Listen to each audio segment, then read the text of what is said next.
Ever wonder what it's like to be an athlete on the world's biggest stage? And what really goes on inside the village? Let's find out. Legends with Bevo. The road to Tokyo.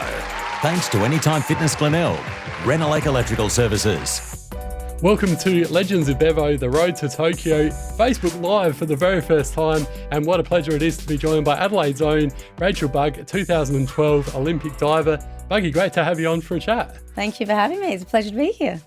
Now, talk about your childhood memories growing up with the Olympics and who perhaps your childhood hero was.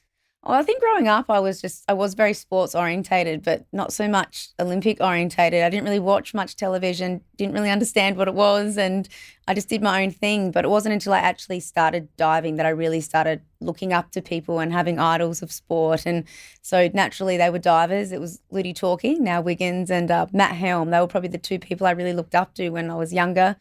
And I wanted to be able to dive like them. I think they're both very beautiful and graceful divers. And so it's really, it was really awesome to have that from a young age and then grow up to kind of be Ludi's synchro partner and still nowadays friends with Matt Helm. So it's great. And qualifying for your very first Olympics, 2012, I mentioned that was the London Olympics. Talk to us through, qualifying for it, how it went, and that sort of feeling when you found out you were going to be at your very first Olympics. So back in 2012, it wasn't like one competition kind of you're in and you're going. So it was a little bit of a process, which is like good and bad, I guess. I look back and I'm so appreciative of it. But we had trials in Adelaide, like Olympic trials then. And from there, once you got a spot, you actually had to go overseas and qualify and get a score. And so once I was in Adelaide and I was diving I'd missed out individually. And I was diving with Ludi Wiggins, synchro. She'd been my synchro partner. We've been training lots together back and forth from Melbourne and Brisbane. I was living in Queensland at the time. And so we dived and we came first in Adelaide, which was amazing. Bit of a surprise. We had Alex Croak and Mel Wu, who were probably strong competitors to be winning. But fortunately, we did a really good competition that day and we won. And from there, it was going to Canada and America. We had two competitions, two opportunities to make our score overseas. I'll never probably forget this moment because it was in Canada, it was live streamed to their country. And as soon as you get out the pool, the cameras are on you and you have to stand and rewatch your dive on a screen and the scores come up. And I remember after the first dive, I was like, oh, Ludi, I didn't do a very good job. And she was like, oh, and I was like, it's all good. We've got this. And it was kind of like just one dive at a time and moving forward. And after our last dive, I was like, oh my gosh, obviously hoping we'd make the score. And we needed a score of 315 and up on the screen came 316. And I just remember this sense of relief, but also bring it on. Relief I'd made the team, but that's not my job done. So yeah, it was an awesome feeling, straight on the phone to Mum and yeah, it was great. I was about to ask you who the first person that you called her, so Mum, and what was her feeling when you told her that amazing news? They were, ecstatic. Mum's, been my alarm clock while I was growing up. She woke me up and took me training and obviously, it was hard work. It always is on the athlete, but the family, I couldn't have done it without my family. That was my support network. And so Mum and Dad waking me up and driving me training and stuff, I think it was probably an accomplishment for them as well, that I'd made the team. Well, Rach, one thing that amazes me is divers because I must admit I've jumped off the 3-metre board and I think I ended up doing a belly flop once and I can't even do any flips or anything to save myself. So the fact that you guys do flips off the 10-metre board is unbelievable. So tell us, how you first got into your diving and did you come from a gymnastics background before diving or, explain a bit more your sort of journey so far. Yeah, that's right. So a lot of divers actually do come from a gymnastics background, me included. So I'd finished gymnastics. I was really not enjoying it. I was coming home from training crying a lot and Mum said, if you're not happy, then you need to finish. And I was 11 years old, she made me call up the gym and let them know that I was having a break. I'm still on that break. I think to kind of put accountability on myself for that decision. And then I'd met a girl at another family friend's going away party. They were moving to Perth and this mum was like, oh, Laura dives, you should start diving. And I was like, okay, didn't really, give it a thought. And Mum questioned me and said, is it something you want to do? And I was like, I don't know. So naturally mum pays for the term for me to go diving, and I didn't like it. I didn't like it at all. Didn't want to do it. Not really sure why, just didn't like it. But mum was like, I've paid for your term. Can you finish your term? And I think obviously towards the end of the term, I didn't complain too much because I just kept going and didn't stop. And yeah, you actually start on poolside and like the 1 meter springboard. And then through your career, you just gradually move up to the 10 meters. So it's not on day one you jump up there.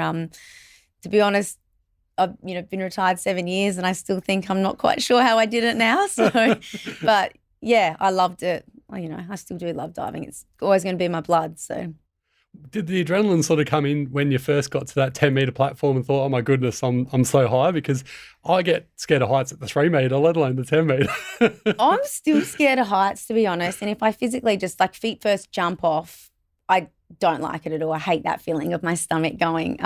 But when you're like diving and rotating and twisting, you don't get the same feeling. So obviously there's more chance of error when you're actually doing twists and turns, but you don't get that same stomach dropping feeling, which is I guess what I don't like about it. But still, from a height, it's scary. But like I said, you do all your preparation in the build up. You're not just thrown up there one day and say throw this and see how it goes. So I think when your coach trusts that you're going to be okay to go up there, then you trust yourself. And yeah, it's not always great. It doesn't always go to plan, but that's what we do as athletes. We learn and trial and error and move forward.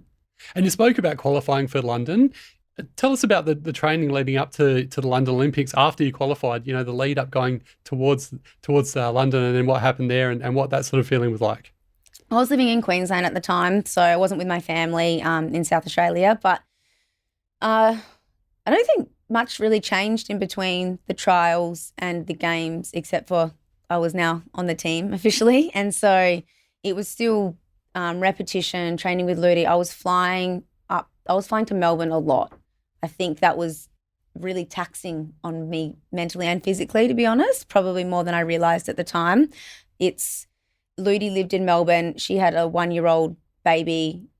It was a lot easier for me to travel down there than it was for her to travel up to Brisbane. She did travel up to Queensland to train with me. It was important we, both went both ways. But I think more often than not, like I went down to Melbourne to train with Ludi. So my day sometimes would entail waking up at 5 o'clock, training from 6 a.m. to 7:45 a.m., straight from training with my coach, Hui Tong, to the airport, straight on a plane, off a plane, 10-meter session with Ludi, back on a plane, back to Brisbane. Sometimes we would just do one training session. Sometimes we'd stay overnight. It was very, a real big whirlwind, I think. And I think you kind of push that aside sometimes after you've made the games. And after I retired after London and went back for Com Games and stuff, you kind of forget what happened. But when I, really think about it, it was, a big task, I think. I mean, I wouldn't have changed it. We needed to train together and we're in different states, but big ask. Wowzers, that's I'm staggered by how much you did there. So it just makes you appreciate the effort that you girls put in, girls and guys for that matter, that make it to the Olympics. That's amazing, and thanks for sharing that insight. And also the Olympics themselves, London. Tell us about the actual overall experience with the opening ceremony and being involved in that. So I didn't go to opening ceremony. None of the divers actually attended that year. Diving's one of the first sports to be competing at the Olympics usually. Not actually sure how it's running this year, but it was in 2012 and I was day 4. So if you attend opening ceremony, you don't actually get out of there till about 3 a.m. So if you think about all that hard training we've done and all this preparation and really being disciplined with, sleep, eating, like your routine, your recovery, that's quite detrimental to be then, stay awake till 3 a.m. I think maybe potentially if we were at the end of the Olympics, like the 2-week competition, it'd be different. But because we were up so close, I think it just wasn't even an option.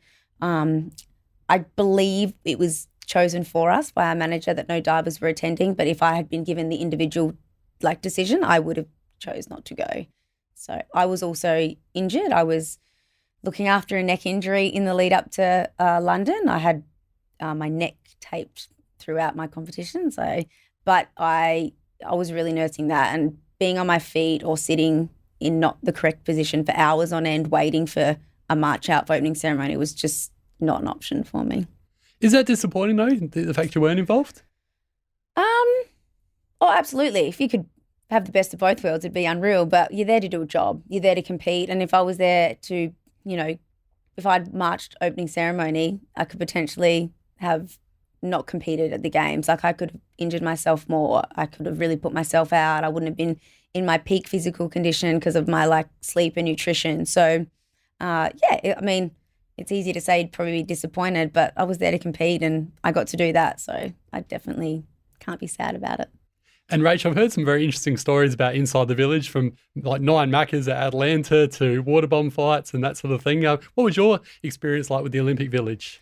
Pretty subtle, I think, compared to what I hear happens at the village. I was like, what village was I in? So not much really happened for me. It was a lot of walks to the food hall.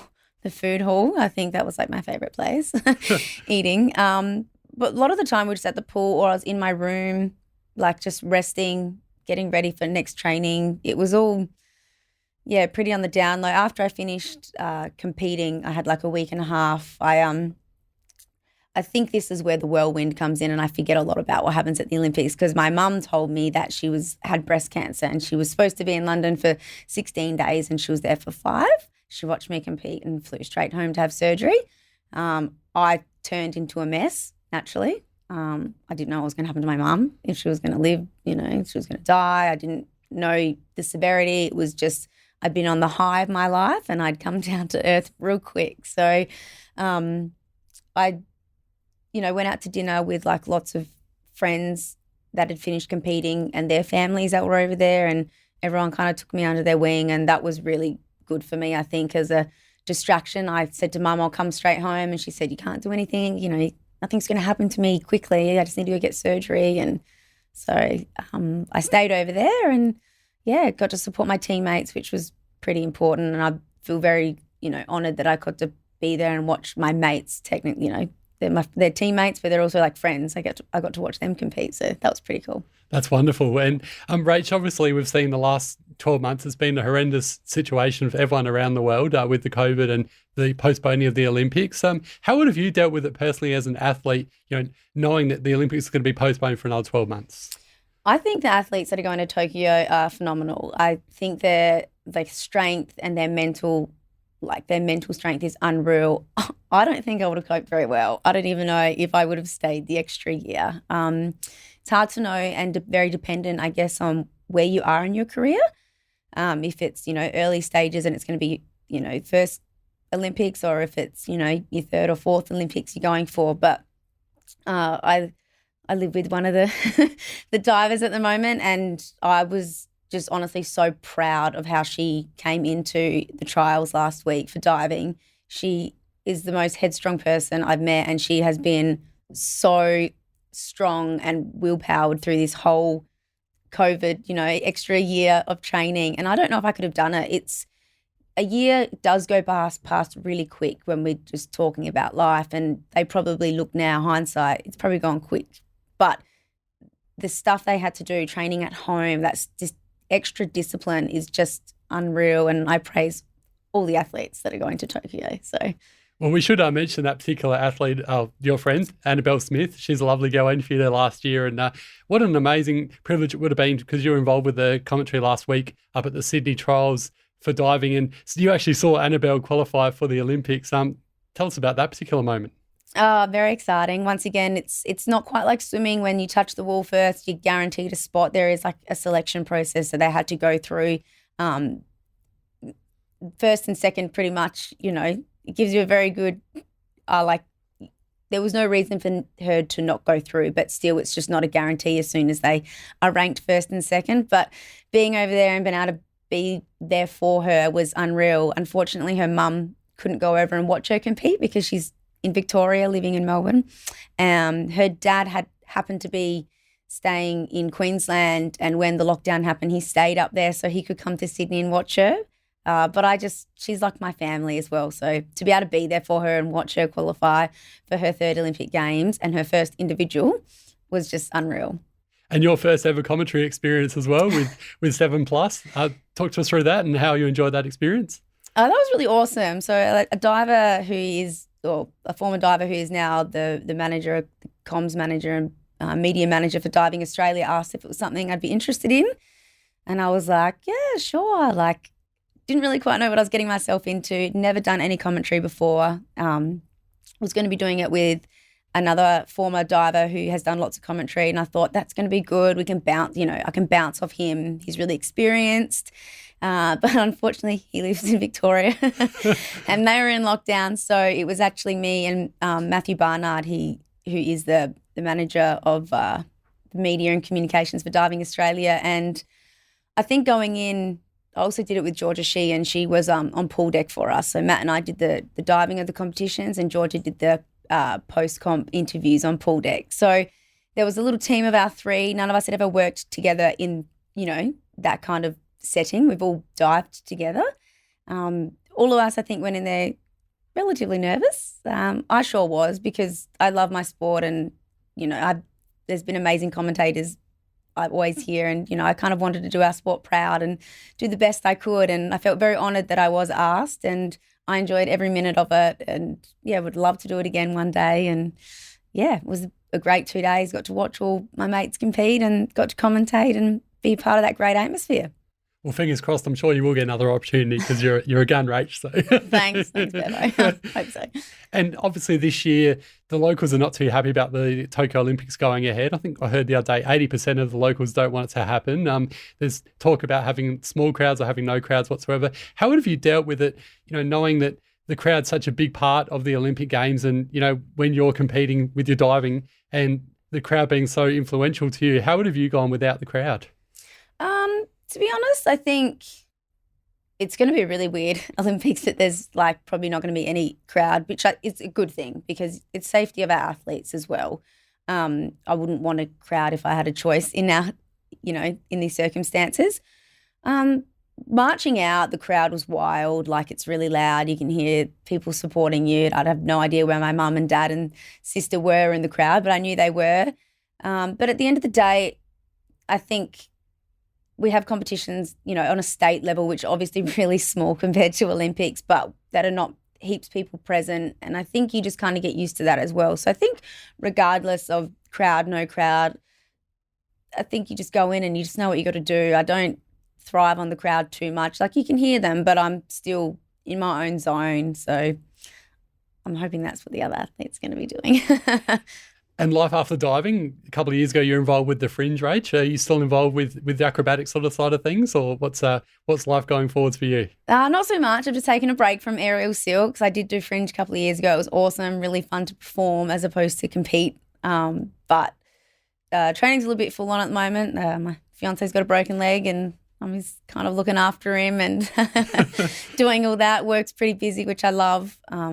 So that's kind of just taken a step backwards because I just can't train that late at the minute. But, moving forward, I think I'm just one step at a time. I'm a pretty big planner. I am getting married at the end of the year. So that's congratulations. Thank you. That's taking up a lot of time, but also I'm a bit OCD. So I like everything very organised and planned and prepared so that, hopefully the lead up, a month in, is going to be as less stressful as it can be. But other than that, moving forward in life, still enjoying my job, don't have any plans to go anywhere from there, and just trying not to book so much stuff in so I'm not busy every weekend and chilling out with my family. So this is a random question. I didn't tell you about I was going to ask you this one before, but we see a lot of gymnasts and divers on Australian Ninja Warrior now. I happen to love the show, one of my favourite shows.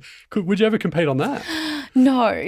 So I train with Celeste Dixon at Aerial Silks, and love that she's in it. And I, to be honest, don't watch a lot of television, but when she's on, I watch Ninja Warrior. So I do love that show.